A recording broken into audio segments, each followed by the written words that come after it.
नमस्कार। सुजस ई बुलेटिन में आप सभी का हार्दिक स्वागत है और आपके साथ मैं जुड़ी हूँ लीजा। इस ई बुलेटिन में हम आपके लिए लेकर आते हैं प्रदेश की महत्वपूर्ण खबरें और महत्वपूर्ण जानकारियां। चलिए बिना देरी किए शुरू करते हैं ई बुलेटिन।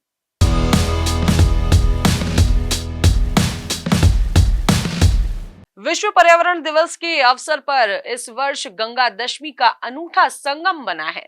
राज्य सरकार इस अवसर पर जल स्वावलंबन पखवाड़े का आयोजन कर रही है, जिसका उद्देश्य वर्षा जल के अधिक संग्रहण और जल स्रोतों के रखरखाव एवं स्वच्छता को बढ़ावा देना है। मुख्यमंत्री निवास पर आयोजित बैठक में श्री शर्मा के निर्देश के अनुसार जल स्वावलंबन पखवाड़े में आयोजित गतिविधियों में आमजन की पूर्ण सहभागिता सुनिश्चित की जाए और प्रत्येक गांव को इन गतिविधियों में जोड़ा जाए ताकि यह जन आंदोलन का रूप ले सके।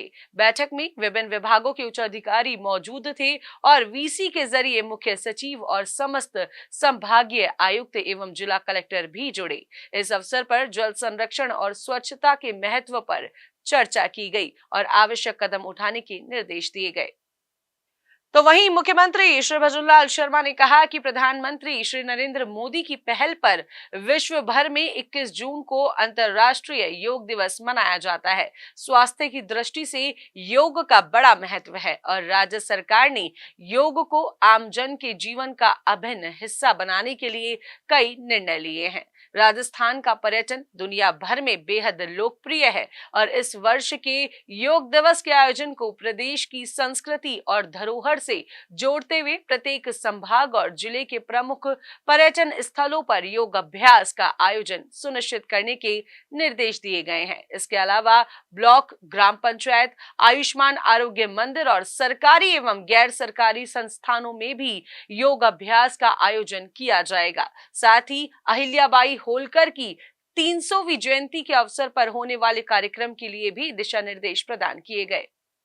तो चलिए बढ़ते हैं आगे और आपको बता दें कि मुख्यमंत्री श्री भजनलाल शर्मा के नेतृत्व में राज्य सरकार औद्योगिक और ऊर्जा के क्षेत्र को सुदृढ़ करने के लिए संकल्पित है। सरकार निरंतर महत्वपूर्ण फैसले ले रही है जिससे स्थानीय रोजगार को बढ़ावा मिले और विद्युत आपूर्ति की गुणवत्ता में सुधार हो। इसी क्रम में मुख्यमंत्री श्री भजनलाल शर्मा ने एक महत्वपूर्ण निर्णय लेते हुए नवीन औद्योगिक क्षेत्र की स्थापना के लिए अजमेर की कनई कला में 106 हेक्टेयर से अधिक भूमि आवंटन की स्वीकृति प्रदान की है। जी हां, यह भूमि राजस्थान राज्य औद्योगिक विकास एवं विनियोजन निगम लिमिटेड को राजस्थान भू राजस्व अधिनियम 1956 की धारा 92 के तहत गैर प्रदूषणकारी औद्योगिक इकाइयों की स्थापना के लिए आवंटित की गई है।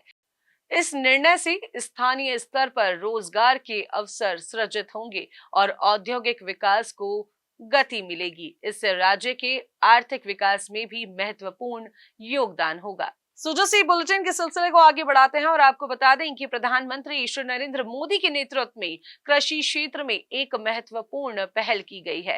खरीफ सीजन में किसानों को सीधा लाभ पहुंचाने के उद्देश्य से देश भर में विकसित कृषि संकल्प अभियान शुरू किया जा रहा है। केंद्रीय कृषि एवं किसान कल्याण मंत्री श्री शिवराज सिंह चौहान 29 मई को ओडिशा के पुरी से इस अभियान की शुरुआत करेंगे। इस अभियान के तहत देश भर में 12 जून तक वैज्ञानिक गांवों में जाकर किसानों से संवाद करेंगे और उन्हें विकसित कृषि पद्धतियों के बारे में जागरूक करेंगे।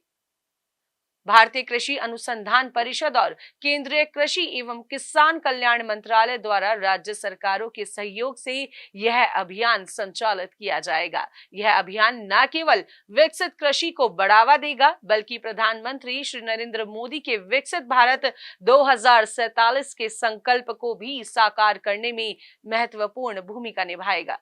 तो सुजस के इस ई बुलेटिन में फिलहाल के लिए इतना ही। जल्द होगी आप सभी से मुलाकात नई खबरों और नई जानकारियों के साथ। तब तक के लिए मुझे दीजिए इजाजत। चैनल को लाइक, शेयर, सब्सक्राइब करना बिल्कुल ना भूलें। नमस्कार।